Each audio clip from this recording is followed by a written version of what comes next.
쉽고 재밌게 실천하는 제대로 된 건강정보, 오늘의 선누션. 박사님 안녕하세요. 자, 안녕하세요. 반갑습니다. 따봉. 자, 반갑습니다. 반갑습니다.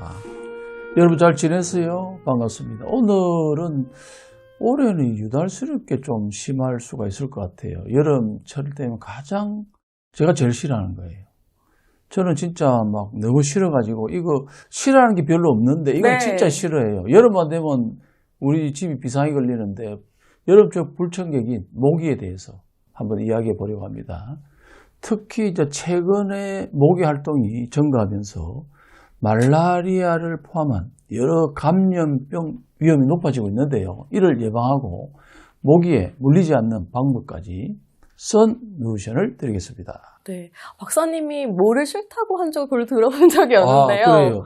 오늘 모기에 대한 이야기. 모기는 진짜 싫어합니다. 네, 흥미로울 것 같습니다.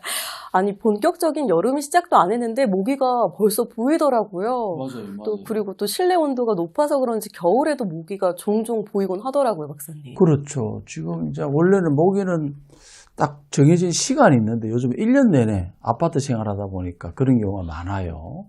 지구 이제 온난화가 되고 기온이 갑자기 이제 상승으로 인해서 이제는 초여름이 아니라 봄부터 모기가 활동하기 시작하고 그다음에 늦가을, 초겨울까지도 모기가 존재하는 그런 이제 어떤 환경이 되었는데요. 그래서 2025년 4월까지 벌써 국내 말라리아 환자가 전년도보다 무려 59%나 증가했다고 보고가 있습니다. 그렇군요. 아니, 이러다가 우리 전 국민 또 말라리아 예방접종 해야 되는 건 아닌지. 그렇죠. 걱정입니다. 또 생각이 드는데, 우리가 또 모기로 인해서 전염되는 무서운 질병 중 하나가 말라리아라고 생각이 되는데요. 예전에 박사님께서 말라리아가 학질이라고 그렇죠, 하실 정도로 우리 생명을 위협하는 질병 중 하나인데, 말라리아 외에도 또 모기로 감염될 수 있어서 조심해야 될 질병이 있을까요? 예, 뭐 여러 가지가 있는데요. 이제 모기를 통해서 전파될 수 있는 질병은 생각보다 굉장히 다양합니다. 말라리아는 대표적인 이제 열대성 지역에 사는 사람들이 걸리는 질병이 워낙 많으니까 말라리아 모기가 대표적으로는 이제 우리나라는 많은 일본 뇌염, 그 이제 감염이 되면은 우리가 이제 일종 뇌 쪽으로 공격해서 치명적인 어떤 여러 가지 질병을 일으킬 수가 있고, 그 다음에 댕기열, 열이 발생해 가지고 아주 심한, 그 다음에 치쿤쿠니아 열이라고 조금 댕기열하고 다른데 이런 열도 있고요. 그 다음에 이제 지카 바이러스 감염증 같은 해외 유입 감염병도 국내에서 발생할 수 있는 가능성이 있습니다. 특히 해외를 여행하고 난 다음에 귀국한 사람들에 의해서 전파될 위험도 무시할 수 없기 때문에 모기는 항상 조심하는 게 좋습니다. 네. 그렇다면 우리가 또 질병을 예방하는 게 중요하듯이 모기에게 또 물리지 않게 예방하는 것도 중요할 것 같은데요. 어떤 방법이 좋을까요, 박사님? 핵심적인 정보는 모기에 물리는 것을 예방하려면 첫 번째는 긴 옷을 입어서 여름이라도 조금 피부 노출을 줄여야 됩니다. 저는 여름이 되더라도 짧은 옷을 거의 안 입어요. 입더라도 이렇게 항상 긴 옷을 입고 이거 접어 입고 잘 때도 될 수 있으면은 가벼운 긴 옷이 있거든요. 최대한 덜 물릴 수 예, 있게. 피부 노출을 줄여야 됩니다. 네. 그런데 이런 데는 좀 덜 물려요. 얘들은 살을 공격하거든요. 두 번째는 이제 자기 전에 그 비누나 내지는 여러 가지 샴푸라든가 해서 향수라든가 화장품은 자제하는 게 좋아요. 향에 굉장히 예민하거든요. 그렇군요. 모기가 향을 따라서 오는 경우가 많고, 그 다음에는 이제 야외 활동 후에 또 땀의 냄새에 굉장히 얘가 취약하기 때문에 채취, 샤워한다든가 땀, 채취를 제거하는 게 중요합니다. 자기 전에 깨끗하면 개들이 좀 덜 와요. 그 다음에 이제 저도 많이 하지만 여름 되면 방충망 제일 좋아요.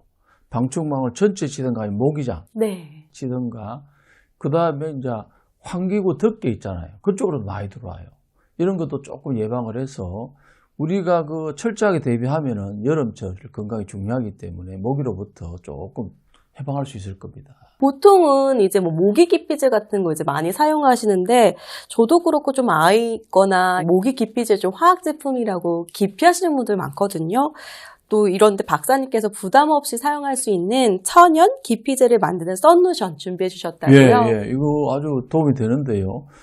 우리가 이제 모기에 물리지 않기 위해서 시중에 나와 있는 많은 제품을 사용하고 있는데요.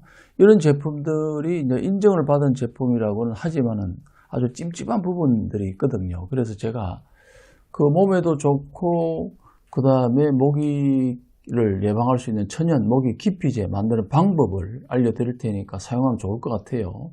모기는 이제 향을 굉장히 싫어해요. 모기가 싫어하는 향을 가진 천연 오일들이 있거든요. 대표적으로 모기가 가장 싫어하는 향이 무슨 향인지 아세요, 혹시? 박사님 계피 좋아하십니까? 계피 맞아요, 향일까요? 맞아요. 맞나요? 맞나요? 굉장히 계피. 계피가 모기가 가장 싫어하는 향이에요. 그래서 계피를 방에 두는 거라든가 활용하는 사람이 많고, 뭐 오렌지 있잖아요. 강산성이 있고 강력한 향이 있기 때문에 모기가 기피하고, 그다음에 시트로렐라라는 그런 제품하고, 그다음에 레몬그라스, 그다음에 라벤더라든가 로즈 제라늄 오일 등을 준비하시면 굉장히 도움이 되고요. 이런 오일을 준비하기 어렵다면은 계피 있잖아요. 많으니까 생계피를 활용하셔도 되는데, 요거를 알려드리면 에탄올 있잖아요.